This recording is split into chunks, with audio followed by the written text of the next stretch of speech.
sempat-sempatnya untuk memberikan informasi. Balik lagi, inilah dia game pertama kita, tentunya untuk perwakilan dari Indonesia. RRQ Hoshi langsung spam sekarang juga di kolom komentar hashtag Indo Pride-nya juga sekarang, karena tim Indonesia hanya tersisa satu dan akan berhadapan dengan tim Onyx Filipina.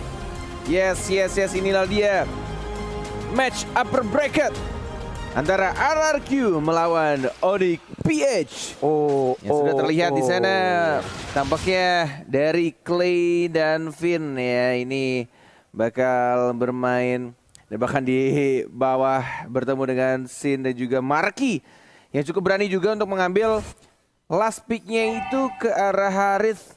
Yang kita tahu ada natural counternya Esmeralda nantinya, dan bahkan itu kecil banget Baloyski itu KB. Yes, tiba-tiba kayaknya terlebih dahulu. Dia harus recall terlebih dahulu. Tapi balik lagi dia adalah seorang roamer. It's okay kalau misalkan dia harus pulang. Namun yang unik adalah Hatred.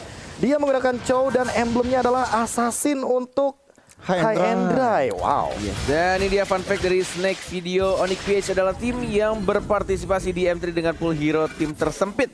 Hanya 13 hero uniknya, sementara RRQ Hoshi memiliki 25.000 hero unik. 25? Enggak, luas, tenang. Luas banget itu 25.000 banget ya. ini, gue bias banget gue. Yes, nggak masalah ya. 25.000 hektar, lumayan jauh ya. Tapi kali ini kita akan lihat bagaimana Bang Sin. Masihkah dia bisa survive? Oh my god, Bang Sin terpick off dikarenakan Baloyski membawa kawannya kali ini ke arah bottom lane. Marky langsung di babysit begitu saja. Tapi kali ini lihat rotasinya, Albert udah level 4. Apakah bakal kontes ke arah Turtle? Karena Kairi, dia kayaknya lebih punya advantage untuk early stage seperti ini dikarenakan adanya Tonros. Dan hati-hati Baloyski, ini dia dimakan-makanin sama Finn nih kayaknya. Yes, dari early semua aggression. abyssal trapnya, dan bahkan Turtle udah mulai ditarik sama Lancelotnya, terkena arrow, dikasih trap kembali. Albert yang harus berhati-hati karena tinggal 1/4 lagi darahnya. Mau dipaksa kontes atau tidak, ada guiding yang tidak dipencet, dan bahkan retribution tidak berhasil didapatkan, dan wave dragonnya oh my god terculik di sana dan serang Albert. R7 menjadi lini paling depan mencoba untuk nge-trade kill dia, tapi terlalu tebal. Dari Darski-nya mencoba untuk dihajar 3 orang dan bahkan langsung diamankan oleh seorang Clay. Yes, kali ini trade kill-nya berhasil 2 untuk 2 dan bahkan kerugian awal Albert harus terpick off. Tuan muda Albert kali ini harus farming lebih sabar lagi, dan bahkan Kairi yang mengamankan dari Turtle buff-nya Goni. Wow, ini kalau lihat dari menit-menit emang Onyx PH kuat di early, di mana Selena, Chow, Lancelotnya ini udah main perkara arrow doang tadi. Perkara arrow, lihat memaksakan 3 member dari RRQ juga memakai Purify.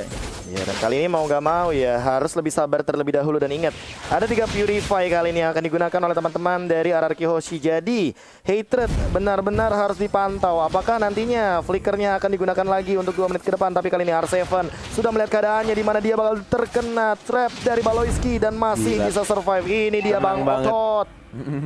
Gak perlu gunain satu Purify-nya dari R7 ketika sudah digigit tadi Swinging Eagle-nya dari seorang Finn, dan bahkan Fire Strike-nya tidak berhasil untuk dapetin 1 hit pun terhadap seorang Lancelot. Masih bisa dihindari, dan bahkan ini early game-nya cukup rusuh dari Baloyski dengan menggunakan Selenanya menuju ke arah top lane. 2 melawan 1, mau dihajar atau tidak, karena Kairi-nya juga sudah mulai muncul di retribution oleh seorang Kairi, dan langsung diamankan begitu saja. Tonrosnya masih bisa dihindari. 24 detik lagi untuk Turtle yang berikutnya. Chase Fate di cancel dan tidak mau dipaksa untuk di arah atasnya. Oke, kali ini bisa dibilang Marky juga mengamankan gold shield turret yang cukup banyak, dan ada pertukaran landing phase. Yes, dan kali ini ada pergerakan lagi. Hatred langsung memaksa Purify daripada seorang Clay. Lihat bagaimana High and Dry-nya bekerja. Dia benar-benar bahkan tidak ke-trigger untuk the way of dragon-nya, dan flickernya udah ready. Albert harus dipantau sepertinya Bung Cornet. Gila sih, itu perkara lewat jalur tengah yang emang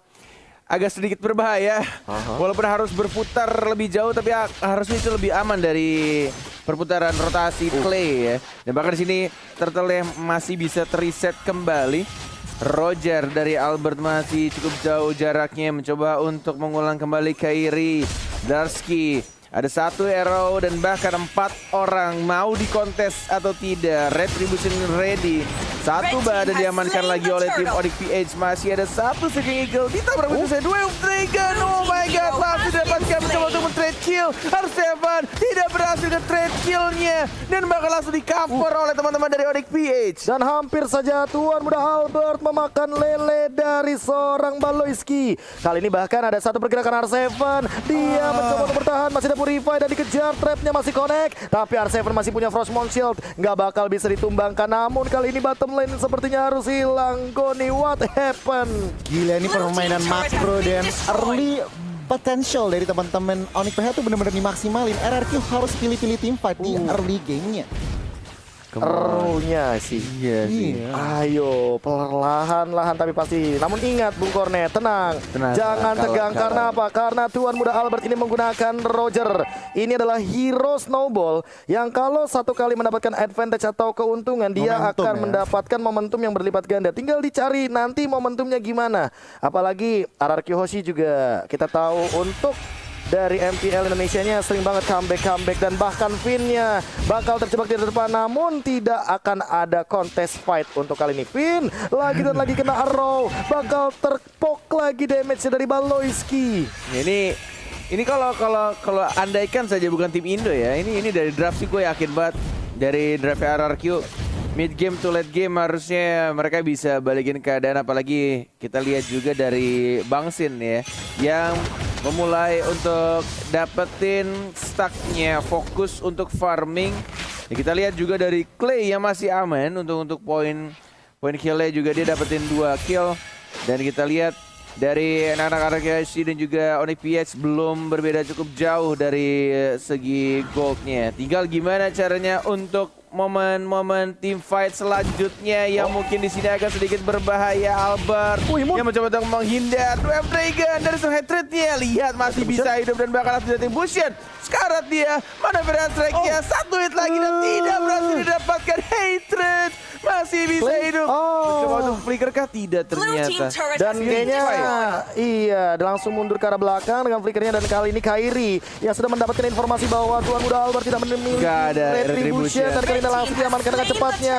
Lihat bagaimana Bangsin langsung menembur ke depan, tapi masih punya Tondros dan makanan ada Seeking Eagle, namun tidak ada target yang optimal. Glarski dalam keadaan immune, dia Black Dragon Transformation dan langsung mundur bubar jalan dari RRQ Hoshi. Yes, masih mencoba untuk reset kembali. Terkena arrow lagi, Finn. Tidak ada gede win. Tapi lihat, langsung dibalikin kembali. 1 trade akhirnya didapatkan oleh vaksinnya. R7 tidak boleh terlalu memaksakan. Mencoba untuk kembali menarik untuk team fight selanjutnya. Ini yang harus dilakukan sama anak-anak RRQ Hoshi. Tetap sabar, tetap farming dulu, dapetin banyak stacknya dan dapetin momentum untuk team fight agar lebih rapi lagi untuk bisa nge-trade lebih banyak lagi. Wah, ini bahaya banget sih, apalagi mengingat Marky langsung menuju ke arah Holy Crystal. Dan lihat perbedaan levelnya, dia level 10 loh sebagai gold laner Goni. Nah itu dia, dan tentunya Kairi lihat meleft pick roar setelah War X. Wah, ini Holy Crystal amanin Marky, ini benar-benar RRQ Hoshi. Mereka bisa sebenarnya membalikin pertandingan, tetapi harus benar-benar pilih pas momennya, pas baru bisa membuka fight. Oh, tapi kali ini Finn langsung Seeking Eagle ke arah belakang Baloyski. Ternyata langsung ada pergerakan Jutkunedu. Dan lihat kali ini Clay-nya bakal dikejar. Albert bakal tertangkap di arah depan. Bakal ada Phantom Execution and that's another point kill. Oh my god, Kairi. Dia mendapatkan triple kill. Apa yang terjadi? RRQ Hoshi hilang 4 membernya. Wah, gua cuma bisa melongo melihat apa yang terjadi barusan. Puncture yang dilakukan dan langsung Tondros ke arah tengah, triple kill dalam waktu yang sangat cepat oleh seorang Kairi. Dan itu adalah team fight yang benar-benar nih kita akan melihat kembali replaynya ketika Finn ya membuka 1 Seeking Eagle dan Baloyski yang benar-benar langsung lompat dengan menggunakan flickernya, dibawa, ditarik jauh ke belakang, and then memaksakan R7 juga langsung mengeluarkan Polystar Moon ya. Dan lagi-lagi yang dilakukan Kairi itu benar-benar on point banget. Dia langsung menuju ke arah satu orang, yaitu Parsianya dan Parsianya. Gak peduli, yang penting ada minion, Minions wave di arah tengah, puncture dan langsung ke arah Parsianya. Dan ini yang bakal bahaya adalah Baloiski-nya yang bisa instant kill karena dia udah punya Calamity Reaper sekarang. Lihat arrow-nya kena terus dan tidak ada informasi sama sekali karena kali ini cukup berbahaya dari Baloiski yang dia trap-nya benar-benar on point banget. Arrow-nya benar-benar memporak-porandakan banget formasi dari RRQ Hoshi. Lihat kena lagi Vin-nya dan kali ini langsung ada pergerakan Saman Force ke arah belakang. Jut Kunedo dan Albert dalam ancaman. Albert ditumbangkan. Tuan muda Albert kali ini harus hilang.